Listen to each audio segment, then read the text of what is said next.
नाज़रीन, अगड़ा भरिसां ॻोठ टेपाणी बैलीम जे रहवासियुनि ज़रई ज़मीन ते बासर जे कब्ज़े ख़िलाफ़ एहतजाजी मुज़ाहिरो कयो आहे। उन हवाले सां ॾिसूं था जावेद बद जी ही रिपोर्ट। आहे त अला बश के उन्हनि असांजी 600 जरे बि ज़मीन ते कब्ज़ो कयो आहे, जेको असांजे घर खां ॿाहिरों लॻ कयो वियो आहे, जंहिंमें लोफर माण्हू क्रिमिनल वेठा आहिनि। असांजो पाक फ़ौज खे ऐं असांजो जेको आहे अर्ज़ु आहे त आर्मीअ खे ऐं असांखे चवां असांजो अर्ज़ु आहे त असांखे कब्ज़ो छॾाए ॾिनो वञे। तंहिंखां बाद में असांजी पुलिस का बि कोन थी ॿुधे। असां भॼी भॼी थकिजी पिया आहियूं। असांजो ॿाहिरि निकिरणु जीअण जंजाल करे छॾियूं, बचा ॿार गाहु पठो, असांखे काॾे निकिरणु दगनि ते वेठा आहिनि, बंदूकां औज़ार खयूं, असांजो जीअण जंजाल करे छॾियो अथऊं।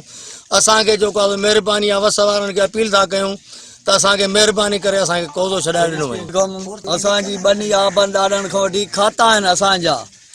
अलाह बे कौन कब्ज़ो कयो आहे, जंहिंमें धाड़ियल विहारिया अथई। उहे असांजा बचा ॿार घर खां ॿाहिरि नथा निकिरी सघूं। असां बुख था पिया मरूं। असांजी बनीअ ते कब्ज़ो आहे। माल मथां खे गाह जी मुठ कोन था विझी सघूं। ॿार माल असां कुल बुख था मरूं। असां SP खे चऊं था त असांखे इहो महिरबानी करे कब्ज़ो पटराए ॾे। असांखे सॼे सिंध खे सॼे खे अपील आहे त असांखे कब्ज़ो पटराए ॾे। असां हे धाड़ियल आहिनि, अलाए काथां काथां जे आयल आहे ख़ल्क़ जेका असां सां ज़ुल्म थियो वियो आहे, इहो असांजो ज़ुल्म हटायो वञे। ज़मीन ते अला बख्श उन्हड़ कब्ज़ो कयो आहे।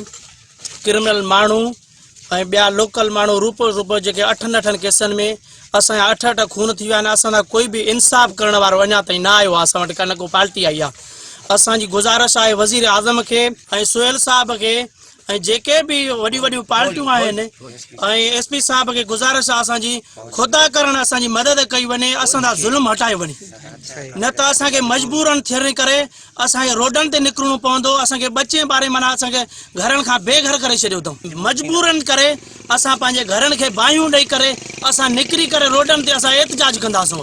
जेकॾहिं असांजा SP साहब इंसाफ़ न कयो, वज़ीर आज़म इंसाफ़ न कयो, त असां मजबूरन पंहिंजा हथियार खणंदासीं।